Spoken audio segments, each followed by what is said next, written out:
Good morning my viewers. व्यक्ति दो प्रकार के होते हैं, एक अच्छे होते हैं, एक बुरे होते हैं। इसी पे एक स्टोरी है। एक राजा था। राजा के कोई भी संतान नहीं थी। राजा धीरे धीरे बूढ़ा हो चला था। उसको ये चिंता सताई जा रही थी कि मेरे मरने के बाद मेरा कोई उत्तराधिकारी नहीं है, और उत्तराधिकारी नहीं होगा तो राज्य का शासन कौन चलाएगा, अगला राजा कौन होगा। उसके दिमाग में ये बातें चलती रहती थी। उसने एक दिन अपने मंत्रियों को बुलाया और मंत्रियों से कहा कि मैं इस बारे में क्या करूं, कौन सा उत्तराधिकारी बनाऊं, ऐसा कौन सा योग्य पुरुष ढूंढूं जो मेरे राज्य का शासन चला सके। तो जो भी मंत्री थे उन्होंने अपनी अपनी राय दी कि आप है ना जो एक योग्यता डिसाइड कर दो कि ये योग्यता वाला कोई भी पुरुष है जो हमारे पास आए और हम उसको चुन सकते हैं राजा के लिए। किसी ने कहा कि आप है ना जो कोई अच्छे घर से बुला लो, कोई आपके रिश्तेदारों में से बुला लो। तो राजा ने कहा कि नहीं, मेरे को कोई भी योग्यता कोई डिसाइड नहीं करनी है, ना कोई योग्यता निर्धारित नहीं करनी है मुझे। मेरी इस राजा बनने की प्रक्रिया में कोई भी आ सकता है।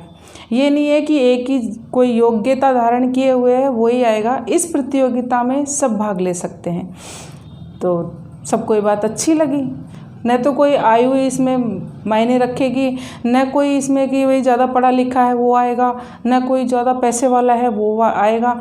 इसमें सब समान है, सब इसमें भाग ले सकते हैं। धीरे धीरे ये बात पूरे नगर में फैली, शहरों में फैली, राज्य में फैली, और सबको ये धीरे धीरे बात पता चली कि राजा को एक उत्तराधिकारी की ज़रूरत है और कोई योग्य पुरुष हो जो वहाँ पे जा कर के भाग ले सकता है उस प्रतियोगिता में। जिससे राजा ने ये डिसाइड किया था कि जो भी आएगा उसको मैं सामने बिठा करके इंटरव्यू लूँगा, उसके बात करूँगा और उसकी बातों से ही मुझे पता लगेगा कि ये किस तरह का है। तो धीरे धीरे इन बातों को फैलने में थोड़ा टाइम तो नहीं लगा, लेकिन पहुंच गई सब तक।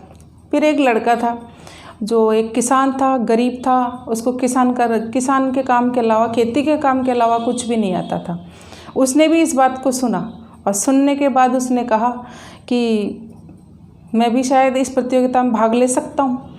उसने उसके फादर से बोला जा कर के कि राजा की तरफ से फरमान आया है, क्या मैं वहाँ जा सकता हूँ। तो उसके फादर ने कहा कि चलो कोई नहीं, जा सकते हो, होना तो कुछ है नहीं, लेकिन फिर भी जाके आओ देखें। तो फिर लड़के ने सोचा कि जाऊं तो सही, लेकिन मैं कैसे जाऊं, मेरे पास अच्छे कपड़े भी नहीं हैं और मैं इस हाल में जाऊंगा क्या वहाँ राजा के पास, वहाँ पे मेरा क्या इंप्रेशन पड़ेगा।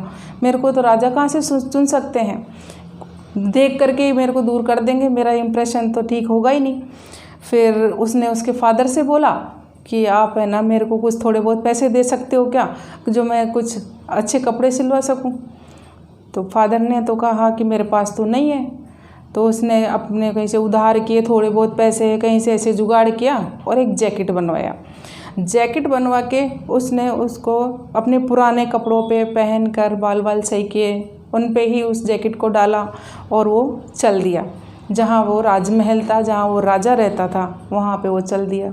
चलते चलते वो सोचता जा रहा था कि मैं क्या बोलूँगा, मुझे देख करके राजा मुझे चुन नहीं सकता। कई सारे सवाल उसके दिमाग में आ रहे थे कि क्या मुझे राजा चुन सकते हैं। लेकिन फिर भी मुझे इस बात की खुशी होगी कि मैं मेरे राजा से मिला, मुझे सिर्फ ये बात के इस बात से तसल्ली मिल जाएगी। वो सोचते सोचते नगर के करीब पहुँच गया। नगर के करीब जैसे ही पहुँचा, वहाँ उसको एक बूढ़ा वृद्ध, बिल्कुल कमज़ोर ऐसा आदमी मिला, और उसके तन पे कपड़े भी नहीं थे। एक फटा सा पहना हुआ था नीचे, उसने ठंड में ठिठुर रहा था वो। जैसे ही उस भिखारी ने उस लड़के को देखा और बोला कि बाबूजी, क्या मुझे कुछ ओढ़ने का, पहनने का मिल सकता है जो मुझे इस ठंड से बचा सके।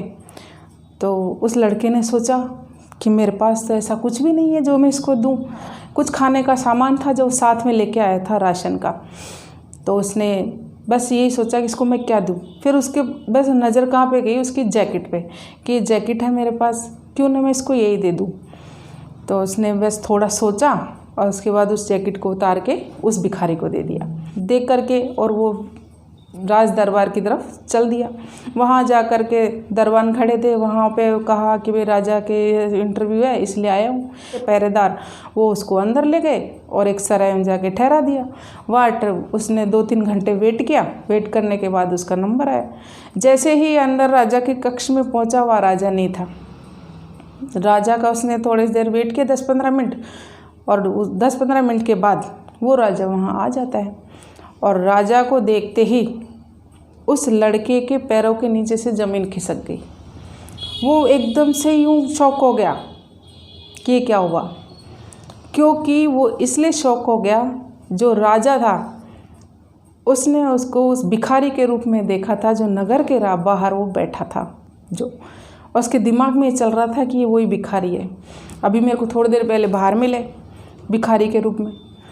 इनको ज़रूरत क्या पड़ी थी, जो राजा भिखारी बन के मेरे सामने आए थे, और इनको मेरी जैकेट की क्या ज़रूरत थी। राजा को किसी चीज़ की कमी नहीं थी, फिर भी ये बाहर क्यों बैठे थे। उसके दिमाग में ऐसी चीज़ें चल रही थी इनको देख के। फिर भी उसने थोड़ी सी हिम्मत करके राजा की तरफ इशारा करके बोला कि क्या आप वही व्यक्ति हैं, वही भिखारी हैं जो आप मुझे नगर के बाहर मिले थे। तो राजा ने बोला कि हाँ, मैं वही भिखारी हूँ जो तुमको बाहर मिला था। मैं सर्दी में ठिठुर रहा था, तुमने मुझे जैकेट दी थी। तो लड़के की हिम्मत हुई, उसका जो उत्तर मिला राजा का, उससे उसकी हिम्मत भी हुई कि हाँ, इन्होंने मुझे जवाब तो दिया, जो मैं सोच रहा हूँ वो सही है। फिर लड़के ने बोला कि आपने मेरे साथ ऐसा क्यों किया, मेरे पास सिर्फ एक जैकेट था, वो पता नहीं मैं कैसे कैसे लेके आया था, उधार करके कैसे भी करके। मैं ठंड की वजह से सोचा मेरे पुराने कपड़े उससे थोड़े से अंदर ढक जाएंगे, इस वजह से मैंने वो जैकेट ख़रीदा था और पहना था। वो राजा ने कहा कि मैंने वो जैकेट लिया तुमसे, लेकिन मुझे उस जैकेट के पीछे तुम्हारे मन को परखना था। अगर मैं राजा बन के तुम्हारे सामने आता तो मुझे तुम किसी भी चीज़ के लिए मना नहीं करते, दुनिया का वो हर काम करते जो मैं तुमसे बोलता।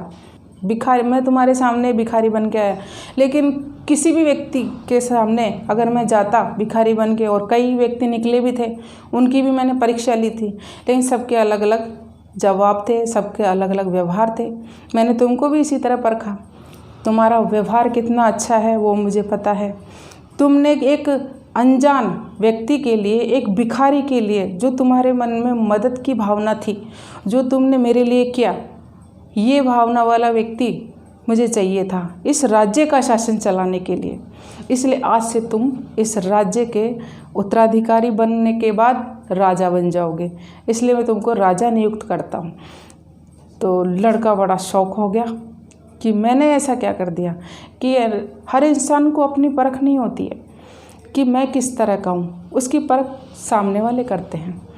लेकिन हम कभी भी कोई काम अच्छा करते हैं तो उसके पीछे हमको अच्छाई ही मिलती है, 99% तो उसमें अच्छाई मिलती ही मिलती है, क्योंकि जब हम अच्छा करते हैं तो अच्छा हमको मिलता है, और हम बुरा करते हैं तो बुरा हमको वापस रिटर्न में मिलता है। उस लड़के ने अपनी योग्यता का परिचय दिया अपने व्यवहार के माध्यम से, अपनी सोच के माध्यम से, जो हर इंसान में नहीं होती है। जो उसका परिचय उसने राजा को दिया वो हर कोई नहीं दे सकता है।